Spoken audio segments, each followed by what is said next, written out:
শিক্ষা বোর্ড অন্তত শিক্ষক নিয়োগে এর পূর্বে লিখিত পরীক্ষা হয়নি।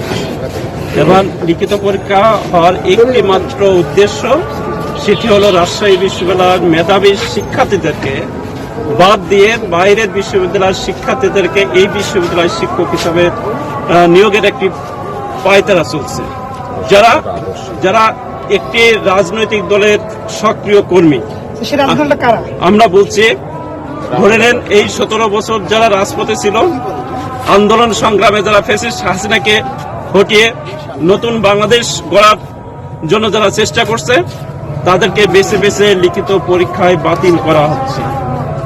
এবং আমরা পাশাপাশি দেখি সারা বাংলাদেশের যে শিক্ষা প্রতিষ্ঠান যারা দখল করে আছে, তাদের সেই কর্মীকে এই বিশ্ববিদ্যালয় শিক্ষক নিয়োগের জন্য লিখিত পরীক্ষার নামে একটি নীল নকশা বাস্তবায়ন করে বা একটি বিশ্ববিদ্যালয়ের ইতিহাস ভেঙে তারা এই লিখিত পরীক্ষার মাধ্যমে যারা যোগ্য ক্যান্ডিডেট তাদেরকে বাতিল করে তাদের নিজস্ব যে ক্যান্ডিডেট আছে তাদেরকে নিয়োগ দেওয়ার অপচেষ্টা তারা অব্যাহত রেখেছে। এর দুইটি প্রমাণ আপনারা ইতিমধ্যে পেয়েছেন, উর্দু বিভাগ এবং ফার্সি বিভাগ। সেখানেও যারা এই মেধা তালিকার মধ্যে ছিল না তাদেরকে নিয়োগ দেওয়া হয়েছিল এবং ভূতত্ত্ব খনিবিদ্যা বিভাগেও একই কাজ করা হয়েছিল। সেটি শিক্ষার্থীদের এই সামাজিক যোগাযোগ মাধ্যমে সেটি আসার পর সেই নিয়োগ আপাতত স্থগিত আছে। আমরা আজকে জানতে পেরেছি মনোবিজ্ঞান বিভাগে এরকম যারা 1 থেকে 7-এর মধ্যে মেধা তালিকায় নাই এবং ফ্যাসিস্ট সরকারের যারা সেই সময় রাজপথে ছিল, যারা এই আওয়ামী লীগের দোসর যারা, তারা আজকে এই লিখিত পরীক্ষায় উত্তীর্ণ হয়ে তাদেরকে শিক্ষক নিয়োগের জন্য একটি নির্দেশনা এখন মাননীয় ভাইস চ্যান্সেলর বাসভবনে অনুষ্ঠিত হচ্ছে। তারই প্রতিবাদে আমাদের জাতীয়তাবাদী আদর্শের শিক্ষক এবং সাধারণ শিক্ষার্থীরা আপনারা উপস্থিত দেখতে পাচ্ছেন, তারা এটার তীব্র নিন্দা এবং প্রতিবাদ জানাচ্ছে।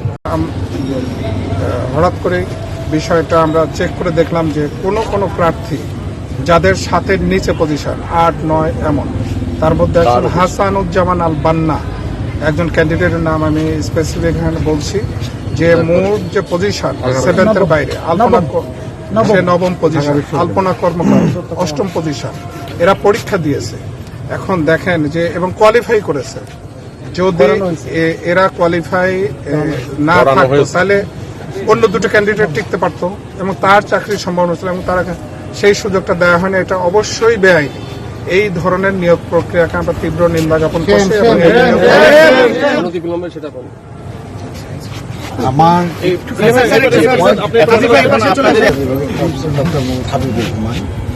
আমি নিয়োগ সম্পর্কে খোঁজখবর রেখেছি। আজকের যে ঘটনাটা ঘটেছে সেটা হলো আমাদের নিয়োগের নীতিমালায় পরিষ্কার, আমাদের এপ্রিল মাসের যে সিন্ডিকেট, এখানে পরিষ্কার লেখা আছে যে যাদের পজিশনে 1 থেকে 7 থাকবে তারাই শুধুমাত্র অ্যাপ্লিকেশন করতে পারবে এবং তাদের অ্যাপ্লিকেশনটাই মানে কার্ড পাবে। কিন্তু আমরা অত্যন্ত দুঃখের সঙ্গে লক্ষ্য করছি যেখানে 1 থেকে 7 ছাড়াও 8 নাম্বার পজিশনে, 9 নাম্বার পজিশনে, আমার আগের বক্তা উনি বললেন যে বান্না নামে একজন স্টুডেন্ট যার সিরিয়াল 9, সে এখানে অ্যাপ্লিকেশন করেছে এবং কিভাবে যে কার্ড পেল, যেখানে 1 থেকে 7 পর্যন্ত কার্ড দেওয়ার কথা, লিখিত পরীক্ষার প্রশ্ন পড়ে এই যে 1 থেকে 9 পর্যন্ত যে কার্ড দেওয়া হলো লিখিত পরীক্ষার জন্য, এটাই তো হলো মানে ইচ্ছাকৃত দুর্নীতি, বেআইনি। এই যে বেআইনিটা, এই নিয়োগ প্রক্রিয়া আমার মনে হয় এরকম চলছে। এই যে নিয়োগ প্রক্রিয়ার যে লিখিত পরীক্ষার যে স্ট্রাকচার, কে লিখিত পরীক্ষা নিচ্ছে, কার মাধ্যমে লিখিত পরীক্ষা নিচ্ছে, এখানে পরিষ্কার লেখা আছে যে 5 জনের বেশি এখানে থাকতে পারবে না বোর্ডে। ভিসি, 2 জন সিন্ডিকেট মনোনীত সদস্য, একজন হলো এক্সপার্ট আর হলো চেয়ারম্যান, এই 5 জনের বাইরে যারা লিখিত পরীক্ষাগুলো নিচ্ছে তারা কারা, তারা কিভাবে সিন্ডিকেটে কিভাবে অ্যাপ্রুভ করেছে আমরা জানি না। এগুলো অ্যাপ্রুভ ছাড়া এই নিয়োগ পরীক্ষায় এগুলো হতে পারে না। এবং আমি আজকের এই নিয়োগ বোর্ডের তীব্র নিন্দা জ্ঞাপন করছি এটাই যে 1 থেকে 7 ছাড়াও 8 এবং 9 নাম্বারকে ভাইভা কার্ড দেওয়া হয়েছে। এটা অত্যন্ত অনৈতিক এবং এই নিয়োগ আমরা অনতিবিলম্বে বাতিল চাচ্ছে। এক থেকে নিয়োগ পরীক্ষা অনেকের পজিশন উল্লেখ নেই, এটাও বলা। একটা প্রশ্ন করি আপনাকে, সেটা হচ্ছে আপনারা মনে করছেন বলবো না, তবে এটা আমি দৃঢ় চিত্তে বলতে চাই, সেটা হলো যদি কোনো ধরনের মানে ওটাকে কি বলা হয়, যে কোনো যদি পিছনের দিক থেকে নেওয়ার ইচ্ছা না থাকে 8-9কে কাট দেওয়া হবে কেন? 1 থেকে যে 7 নাম্বার আছে এটা কি ফুলফিল করা যাবে না?